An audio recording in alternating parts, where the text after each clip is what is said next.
Wow, I'm glad you made it all the way to this video. This is about how to control the conversation with a prospect. And it's quite complex, but you know already, if I could learn it, anybody can, even you. So I've gathered this information over a quarter century in the industry, and I wish I knew this early, just as you're learning it. But here we go. Of course, in order to sell a person on something and persuade them to your way of thinking and get them to the point where they make an informed choice, you need to have them in a receptive frame of mind, because the opposite will never get us anywhere. If they're not in a receptive frame of mind, you could be offering them a gold bar for $20 and they're not receptive. And so there is a way to get a person in a receptive frame of mind. It doesn't necessarily guarantee it's going to work 100% of the time, but certainly more often than the old way of doing things. And it's, as I said earlier, it's complex because it works with people's strengths and weaknesses. First of all, believe it or not, many, if not most people, confuse a strength with a weakness. For example, a bully thinks he's powerful. He thinks that's a strength, when ironically it's really a weakness.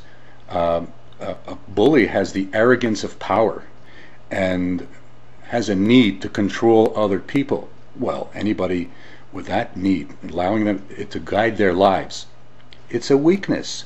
They're covering up a weakness by overcompensating, by demonstrating bully behavior.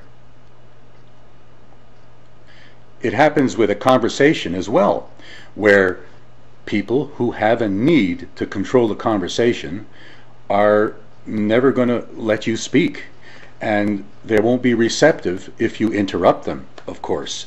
But that's a weakness if they need to control the conversation. So I have a way. It's almost like judo. You know, in judo, the expert uses the weight of the opposing person or the adversary against him.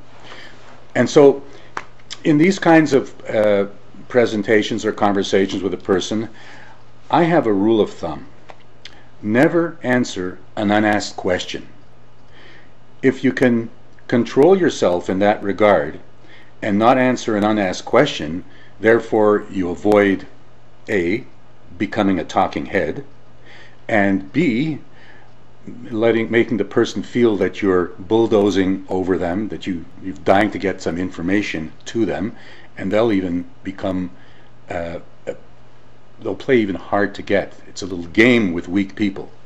And so I never answer an unasked question, and of course I ask questions. And when they ask a question, don't forget, everybody prioritizes. So the question they ask is disclosing what's important to them, and that's most important to us, because what we think is important to them is irrelevant.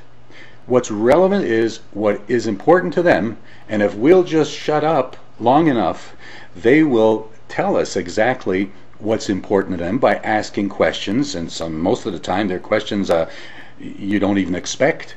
Not that you don't have the answers, you have the answers, but you didn't think they were that important to that person. But let's not try to pretend to know the dynamics of the prospect's life. Let them ask us the questions, and let's face it, if they don't ask the questions that you want them to ask in this encounter, it's not the last time you're going to speak to them. Therefore, it takes the pressure off. You don't have to close them there and then, because you're in a relationship business. This is for a lifetime, potentially. Because don't forget, in one of my businesses, I joined it in, let me think, September of '85. And I'm still with the company. They still send me checks, and I still deal with the people couple of decades later. So if you think long term, you'll be more relaxed in the short term. See you soon.